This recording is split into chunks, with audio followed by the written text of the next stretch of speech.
The real reason avoidant attachers break up with you. In this video, I'm going to share 5 real reasons why the avoidant attacher breaks up with you. So the very first one, it is programmed into their subconscious mind that relationships don't last. Whether it's as a result of what they saw with their parents, or what they experienced in their own lives with their exes, or what they've seen in life in general, or their relationship with their primary caregivers, they know in the back of their mind. Yes, it's a belief. It's a knowing in the back of their mind. And because it's a belief, it's a knowing in their mind, they keep on living out this experience over and over again, cementing the belief further, making them believe that indeed relationships do not last. So yes, why would you fight for something when the stakes are so high and you know that it's not going to last, it's going to crumble down before you even know what's happening?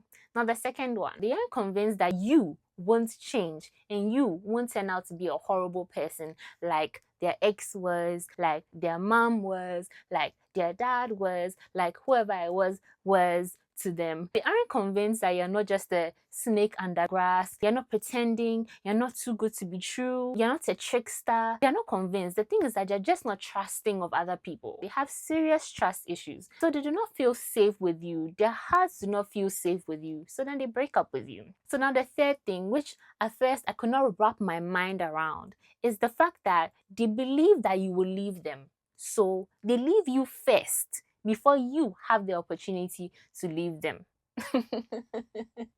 You don't have to have done anything to make them believe that you're going to leave them. Nope.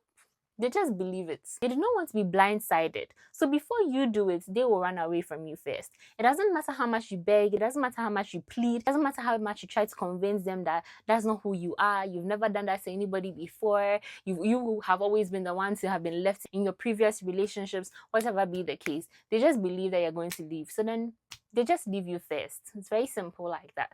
Now the fourth reason, they're feeling suffocated inside of the relationship. Maybe when you guys had a really wonderful, intimate time together, emotionally intimate time together, you guys shared all of your childhood issues and all of your past with your exes, and you guys shared your deepest secrets and your deepest fears. You guys became like this. You guys became really close. And then they withdrew because they were triggered and were feeling like, oh my god, this is too much intimacy. Oh my gosh, this is scary. Oh my gosh, I cannot trust this, blah blah blah blah blah. They were feeling all those things, and then they withdrew, and then you came after them some more, and then you came after them, you blew up their phone, you came to where they were at, and blah blah blah blah blah. They were just feeling so suffocated and stressed out. They just decided, hey, you know what, this is over. I've had enough right here. This is it. Bye. Thank you. Exactly. They broke up with you because they were feeling suffocated and they were feeling stressed. And now before I move on to the fifth thing, there is a disclaimer I must give that indeed sometimes there are real relationship issues, like maybe problems with communication, or maybe you want kids and they don't want kids, or maybe you guys practice different religions, or issues with how to raise your kids if you guys have kids together, or whatever it is. Sometimes there are real relationship issues, and that is why they break up. I just needed to throw that in there so that we do not blame all relationship breakups on, oh my god, he's avoidant, oh my gosh, she's avoidant. Okay, so now the fifth reason. You know that thing where two people meet each other and then they go on a first date, there's intense chemistry, all the sparks are flying, the next 2 weeks they're official, the next 4 months they're engaged, the next day they are married?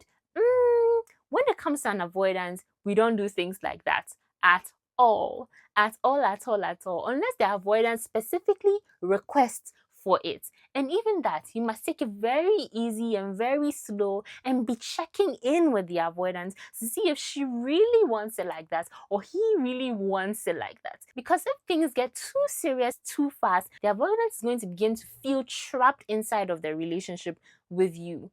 Yes, indeed, they'll begin to feel trapped. That rush to feeling and everything will make them panic. It will make them feel like, oh my gosh, there's fire on this mountain. Oh my gosh, I need to get out of here real quick and real fast. Oh my gosh, there's something going on over here. Oh my goodness. Nah, you have to ease into the seriousness slowly and patiently. You can tell them, hey, I want to take things to the next level, but on your time, whenever you're comfortable, whenever you're ready. And of course, you can leave at any time. You let them know that they can leave at any time. I know in your heart of hearts, you do not want them to leave you. But if you tell them that they can leave at any time, they are more likely to stay with you. So yes, you tell them that, hey, let's move things to the next level. But as soon as you begin to feel uncomfortable, just let me know and we can slow things down. And of course, you're free to leave whenever you want. The door is open for you. Now you might be wondering, how do you support an avoidant when they're pulling away? You can watch this video to know what to do. You're worthy and you're dearly loved.